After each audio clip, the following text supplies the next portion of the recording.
ஹே சதீஷ், என்ன ஒர்க்லாம் முடிஞ்சிச்சா இல்லையா? ம் ஒர்க்லாம் முடிஞ்சு மச்சான். ஆனா அம்மா தான் உன்னை கேட்டுக்கிட்டே இருக்காங்க. சரி விடு, அம்மாட்ட ஒரு டைம் ஃபோன் பண்ணி பேசிக்கிறேன், சமாளிச்சுக்கலாம். அப்புறம் ஜூன், ரொம்ப முக்கியமான விஷயம். காவிய விஷயத்துல ரொம்ப கேர்ஃபுல்லா இரு.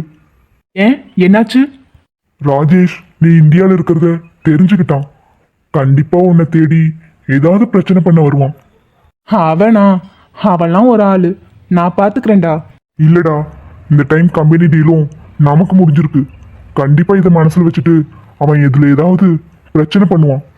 டேய், அவன்லாம் எனக்கு ஒரு ஆளே இல்லை, நான் பார்த்துக்கிறேன். ம் சரி ஜூன், பி கேர்ஃபுல். பாய். பாய்டா. காவியா நம்ம மேல ஏற்கனவே கோவமா இருக்கா. இதை யூஸ் பண்ணி ராஜேஷ் ஏதாவது பண்ணிட்டா? Hi bro. Hi sister. என்ன, சைன் வாங்கிட்டீங்களா? வாங்கிட்டேன். படிச்சு கூட பார்க்காமையா சைன் போட்டாரு? அவன் படிக்கணும் தான் சொன்னான். பட் நான் தான் அந்த பேப்பரை மறைச்சிட்டு ஒழுங்கா சைன் போடுன்னு சொன்னேன், போட்டுட்டான். ஏன் சிஸ்டர், உன்னை கேட்ட தப்பா நினச்சிக்க மாட்டீங்களே? கேளுங்க. அவரே கொஞ்சம் கூட சீரியஸா இல்லை, நீங்க ஏன் இவ்வளோ மெனக்கிடுறீங்க? ப்ரோ, அவனுக்கு ஒரு விஷயம் பிடிச்சா அவன் அதில் ரொம்ப சீரியஸாக இருப்பான். எக்ஸாம்பிளுக்கு எங்கள் லவ்வையே எடுத்துக்கோங்க. என்னை லவ் பண்ணி கன்வின்ஸ் பண்ணான். அதுக்கப்புறம் நிச்சயத்தை நிப்பாட்டுறதுக்கு அவன் மொத்த ஃபேமிலியும் கூட்டிட்டு வந்தான். இது பத்தாத குறைக்கு அங்கிளால வேற பிரச்சனை. ஆனால் அதையும் பேசி கன்வின்ஸ் பண்ணி அவங்க அப்பாவையும் கூட்டிட்டு வந்து எங்கள் அப்பா கிட்ட மன்னிப்பு கேட்க வச்சான். இது மட்டும் இல்லை, நான் சொன்ன ஒரு வார்த்தைக்காக லவ்வையே சாக்ரிஃபைஸ் பண்ணான். ஸோ அவனுக்கு ஒரு விஷயம் பிடிச்சா அதுக்காக அவன் என்ன வேணாலும் பண்ணுவான் ப்ரோ. மற்றவங்களுக்கு வேணா அவன் மேலே நம்பிக்கை இல்லாமல் இருக்கலாம், ஏன் அவனுக்கே கூட இல்லாமல் இருக்கலாம். ஆனால் எனக்கு இருக்கு. பரவாயில்லையே, உண்மையாவே நீங்க கிரேட் தான் சிஸ்டர். இந்த அளவுக்கு ப்ரோவை புரிஞ்சுக்கிட்டு இவ்வளோ பண்றீங்களே. சரி, நீங்க எங்க கிளம்பியாச்சு? வேற எங்க, காவியாவை பார்க்க தான். நடத்துங்க நடத்துங்க. எங்கேயோ வெளியே கிளம்புன மாதிரி இருக்கு. ஆன்ட்டி, ஹாஸ்பிட்டலுக்கு தான். ஹாஸ்பிட்டலுக்கா? எதுக்கு? இல்ல ஆன்ட்டி, ஐஸ் வர வரைக்கும் நான் கொஞ்சம் ஒர்க்கை பார்த்துக்கலான்னு. சரி, அப்போ ஒன்று பண்ணு. எதில் போவ? ஆட்டோவில் தான் ஆன்ட்டி. ஆட்டோலலாம் போக வேண்டாம், வெளியே கார் நிற்கும், டிரைவரை கூப்பிட்டுட்டு போ. அப்புறம் இந்த ஆன்ட்டி கிண்டிலாம் கூப்பிடாத, அத்தனை கூப்பிடு. சரிங்க ஆன்ட்டி. நீங்கள் என் மேலே கோவமாக இருந்தீங்க. பிள்ளைங்க மேலெல்லாம் கோவம் எத்தனை நாளைக்கு இருக்க போகுது? ஏதோ எனக்கு தெரியாமல் கல்யாணம் பண்ணிட்டீங்களேன்னு கோவமாக இருந்தேன். ஆனால் அதையே மனசில் வச்சுக்கிட்டு பழி வாங்குற அளவுக்குலாம் நான் ஒருத்தர் இல்லை. ஐயோ அத்தை, நான் உங்களை அப்படிலாம் நினைக்கல. நீ அப்படி நினச்சிருந்தாலும் தப்பு இல்லைங்கிறேன். சரி, இனிமே எதுக்கு நடந்ததை பற்றி பேசிக்கிட்டு, இனி ஆக போகிற காரியத்தை பார்ப்போம். சரிங்க ஆன்ட்டி. சரி, பார்த்து போயிட்டு வா. சரவணா, இன்னைக்கு என்னாச்சு தெரியுமா? என்னாச்சு தேஜுமா? ஹாஸ்பிட்டல் டைம்ல இப்படிலாம் பேசக்கூடாது. ஈசுங்க, 2 நிமிஷம் பேசிட்டு உடனே வெளியே போயிடுறேன். சரி, கொஞ்சம் சீக்கிரம் சொல்லு. இன்னைக்கு உங்க அம்மா என்கிட்ட பேசிட்டாங்க. இவ்வளோதான் விஷயமா? என்னங்க இப்படி கேக்குறீங்க? இவ்வளவுதான் விஷயமான சாதாரணமா கேக்குறீங்க? நான் கூட ஆன்ட்டி இருந்த கோபத்துக்கு அவங்கள சமாதானப்படுத்த ஏதாவது தில்லுமுள்ளு பண்ணணுமான்னு யோசிச்சுக்கிட்டே இருந்தேன். ஆனா பாருங்க, அவங்களாவே நார்மல் ஆயிட்டாங்க. நான் தான் சொன்னல தேஜுமா, அம்மா என் மேல பாசம் அதிகமாக வச்சிருந்தாங்க. நம்ம அவங்களுக்கு தெரியாம மேரேஜ் பண்ணதான் அவங்களுக்கு ரொம்ப பெரிய கஷ்டமா இருந்திருக்கும். ஆனா நீ நடந்துக்கிறத வச்சு இப்போ நார்மல் ஆயிருப்பாங்க, அவ்வளோதான். ஸ்டோரிலாம் ரொம்ப போருங்க. நமக்கு வில்லன் வில்லி யாருமே இல்லை. கொஞ்ச நாள் மாமியார் பிரச்சனை இருக்கும்னு நினைச்சேன், இப்போ அதுவும் இல்லை. Very boring. அடி பாவி, சந்தோஷப்படுவேன்னு பார்த்தா உனக்கு போர் அடிக்குதா? வாழ்க்கைன்னா அதுல ஒரு சுவாரஸ்யம் வேணாமா? சும்மா மேரேஜ் பண்ணோம், வாழ்ந்தோம், குழந்தைய பெத்தோன்னு இருந்தா ஏதாவது ஒரு பிரச்சனை இருந்தா தானே கொஞ்சம் இன்ட்ரெஸ்டிங்கா இருக்கும். தேஜு, லூஸ் மாதிரி வளராம போய் வேலையை பாரு. பேஷண்ட்லாம் வெயிட் பண்ணிட்டு இருப்பாங்க, போ. சரி, ஆனா இத பத்தி ஈவினிங் டிஸ்கஸ் பண்ணலாம், ஓகே? தேஜுமா, என்னங்க? உனக்கு வேணும்னா லைஃப் இன்ட்ரெஸ்டிங்கா போக நான் ஒரு ஐடியா சொல்லட்டுமா? சொல்லுங்க, என்ன? நான் வேணா வேற ஒரு பொண்ணை கரெக்ட் பண்றேன், நீ அவ கூட சண்டை போட்டுட்டு ரொம்ப இன்ட்ரெஸ்டிங்கா இருக்கும். உங்க மூஞ்சிக்கு நானே ஓவர், இதுல இன்னொருத்தி வேறையா?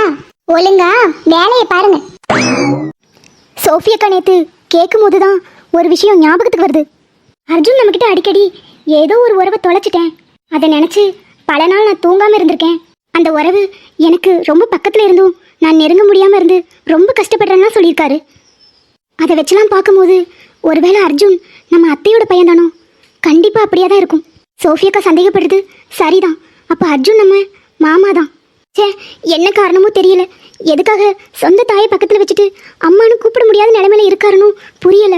ஆனால் அவர் மனசுக்குள்ள எவ்வளோ தவிப்பு இருக்கும். இதை தெரிஞ்சுக்காம நான் வேற அவர் ரொம்ப கஷ்டப்படுத்துறணும். சாரி மாமா.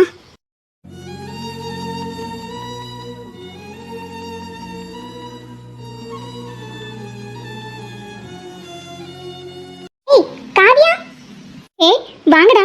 என்ன இன்னைக்கு ஸ்கூல் லீவா? ஆமா காவியாக்கா, இன்னைக்காவது வெளிய வரவியா மாட்டியா? போலாமே. எங்க போலாம்? அக்கா, இன்னைக்கு குளத்துல போய் செம ஆட்டம் போடலாமா? ஏய், ஏற்கனவே கிணத்துல விழுந்து இன்னும் குழப்பம் தீர மாட்டேங்குது, அடுத்து குளமா? அக்கா, இந்த வாட்டி நீ உள்ளலாம் இறங்க வேணாம். போன வாட்டி நம்ம சொல்ல சொல்ல கேட்காம நீ உள்ள இறங்கிட்ட. யாரு அவ? நீ சொல்ல சொல்ல கேட்காம உள்ள இறங்கனா? ரெண்டு பேரும் சேர்ந்துக்கிட்டு உள்முங்கல் போட தெரியுமான்னு அவளை கேட்டு உசு பேத்தி தண்ணிக்குள்ள இறங்க வச்சுட்டு பேச்சா பேசுற? சரி சரி, இந்த வாட்டி அப்படி எதுவும் நடக்காது. அக்கா, நீ எங்களை நம்பி வா. உன தண்ணிக்குள்ள இந்த வாட்டி இறங்கவே சொல்ல மாட்டோம். சரிடா வாரேன். எனக்கும் வீட்டுக்குள்ள இருந்து போர் அடிக்குது. Hi jolly. ஏய், ரெண்டு பேரும் உள்ள தள்ளி போகாதீங்க, இந்த பக்கம் வந்து விளையாடுங்க. அடியக்கா வரியா? ஏய், அவளை கூப்பிட மாட்டேன்னு சொல்லி தானே கூப்பிட்டு வந்தீங்க. அவங்க கூப்பிட்டாலும் நான் இறங்குறதா இல்ல. ஏற்கனவே பட்டது போதுடா சாமி. நீ காவியா, நான் வீட்டே வச்சு கேட்கணும்னு நினைச்சேன். எதுக்கு சோகமா மூஞ்சி தூக்கி வச்சுட்டு உட்கார்ந்துருந்தேன்? அது வேற ஒண்ணும் இல்லடி, அர்ஜுன் இருக்கார்ல, அவரை பத்தின யோசனை தான். என்ன காவியா, அவர் வந்தாலே பிடிக்காதுன்னு சொல்லுவேன். அவரை பத்தி என்ன யோசிச்சுட்டு இருந்தேன்? அவரை பிடிக்காதுன்னு நான் எப்போ சொன்னேன்? அப்போ அவர் பிடிக்குமா? நீ ஆனா அவர் வந்தாலே கோபமா எரிஞ்சு விழுவ. எனக்கு அவரை ரொம்ப ரொம்ப பிடிக்கும். அப்புறம் ஏண்டி அவர்கிட்ட அப்படி கோவப்படுற? எனக்கு அவரை பிடிச்சிருக்கு மீனா, ஆனா அவர் பொய் சொன்னதை என்னால ஏத்துக்கவே முடியல. நான் படுத்துற பாட்டுல அவர் இனிமே என்கிட்ட வாழ்நாள பொய்யே சொல்லக்கூடாது. அதுக்காக தான் கோவமா இருக்கிற மாதிரியே நடிச்சுக்கிட்டு இருக்கேன். அடிப்பாவி, நீ இவ்வளோ பண்றதுக்கு அவர்கிட்ட போய் இனிமே லைஃப்ல பொய்யே சொல்லாதீங்கன்னு சொன்னாலே போதும். அவர் கேட்டுப்பாரு. விட்டுட்டு இப்படி அவரை அலைய விடுறேன்னு லூசு மாதிரி ஏதாவது பண்ணிக்கிட்டு இருக்காத. அப்புறம் வேற எவளாவது உள்ள பூந்துட போறான். அப்படி எவளையும் வர விட்டுருவோமா நாங்க? இப்பதான் காவியா மனசுக்கு ரொம்ப நிம்மதியா இருக்கு. நான் கூட நீ ரொம்ப குழப்பத்துல இருக்கேன்னு நினைச்சிட்டு இருந்தேன். நல்ல வேலை, தெளிவா தான் இருக்க. டேய் மாரி சூரி, வீட்டுக்கு போலாமா? அக்கா இன்னும் கொஞ்ச நேரம். டேய் போதுண்டா, இப்பவே ரொம்ப நேரம் ஆச்சு. ஒழுங்கா மேலே ஏறி வாங்க. சரிக்கா, நீ சொன்னனால வாரோம். ஏழை தண்ணியில் ஆடினது ஜலதோஷம் முடிச்சிட்டு போகுது. வீட்டுக்கு போய் சீக்கிரம் தலையை தோட்டுங்க. சரிக்கா போறோம். ஹாய் அர்ஜுன் மாம்ஸ், எப்படி இருக்கீங்க? நல்லா இருக்கேன் சூரி. ஆஹா, இந்த பேரெல்லாம் தெரிஞ்சு வச்சிருக்கீங்க. நீ எப்படி என்ன கரெக்டா அடையாளம் கண்டுபிடிச்ச? அதெல்லாம் அப்படிதான், எங்களுக்கு தெரியும். ஏய், உங்களுக்கு கொஞ்சமாவது அறிவு இருக்கா? சும்மா போற வரவனெல்லாம் மாம்சன் கூப்பிட்டு இருக்கீங்க. என்ன காவியக்கா, ஒன்ன கட்டிக்கு போறவரே நாங்க மாமா எடுத்து கூப்பிடணும். என்ன கட்டிக்க போறானா அப்படின்னு நான் சொன்னா? இது தேவையில்லாத பேச்செல்லாம் வச்சுக்க கூடாது. ஒழுங்கா வீட்டுக்கு கொடுங்க. காவியக்கா, கொஞ்ச நேரத்துக்கு முன்னதானே நீ சொன்ன இவர் உனக்கு ரொம்ப பிடிக்கும்னு. இவனுங்க முன்னாடியே பேசுவே, எப்படி வாடுறானுங்க பாரு. நான் எப்ப சொன்னேன்? அப்படிலாம் நான் ஒன்றும் சொல்லலையே. அக்கா, உனக்கு பொய் சொன்னாலே பிடிக்காதுல, அப்ப நீ ஏன் இப்ப பொய் சொல்ற? டேய், அப்படி நான் ஒன்றும் சொல்ல. தண்ணிக்குள்ள இருந்தீங்களே, அதான் உங்களுக்கு காது அடைச்சிருக்கும். ஒழுங்கா வீட்டுக்கு போயிருங்க, வாங்கி கட்டிக்காதீங்க. அவங்க ஏதோ லூசு மாதிரி வளரானுங்க, நீங்க எதுவும் நினைச்சுக்காதீங்க. இல்ல காவியா, நான் ஒன்றும் நினைக்கல. ஏய், காவிய கிட்ட வாங்கி கட்டிக்கிறதுக்குள்ள ரெண்டு பேரும் இந்த இடத்த விட்டு கிளம்பிடுங்க, அதான் உங்களுக்கு நல்லது. வாங்க போலாம். இனாக்கா இருக்கா, நான் லவ் பண்ணதெல்லாம் சினிமால மட்டும் தான் பார்த்திருக்கேன், நேர்லலாம் பார்த்ததே இல்ல. கொஞ்ச நேரம் நின்னு பார்த்துட்டு போவோம். சரி, இப்படி ஒருத்தருக்கு ஒருத்தர் கண்ண எடுக்காம பாக்குறாங்களே, இதுதான் காதலோ? அப்படிதான் போலவே. காவியா கவியா நானேயும் பாரு, காவியாக்கா முறைச்சு பாக்குது, அதனால சிரிச்சு பாக்குறாரு. இதுதான் லவ்வோ? லவ் ரொம்ப ஈஸியா இருக்குல்ல. இதுக்கு என்ன அர்த்தமா இருக்கும்? நாம அந்த மாமாட்டி கேட்டுருவோமா? மாம்சே, நீங்க சிரிச்சு சிரிச்சு பாக்குறீங்க, எங்க காவியாக்கா முறைச்சு முறைச்சு பாக்குது, இதுதான் லவ்ஸா? இதுக்கு என்ன அர்த்தம்? லவர்ஸ்குள்ள இப்படி முறைச்சு பார்த்தா கிட்ட வந்து ஹக் பண்ணி ஒரு கிஸ் தாங்கன்னு அர்த்தம்.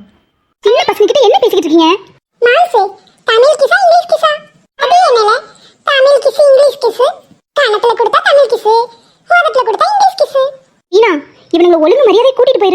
ஆள் கூட சேர்ந்து விளங்காத பேச்செல்லாம் பேசி உருப்படாம தான் போறானுங்க. ஏலே வீட்டுக்கு வாங்களே.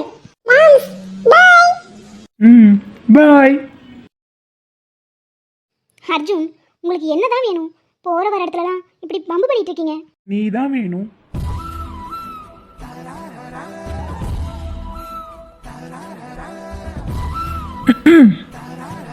என்ன ட்ரீம்ஸா?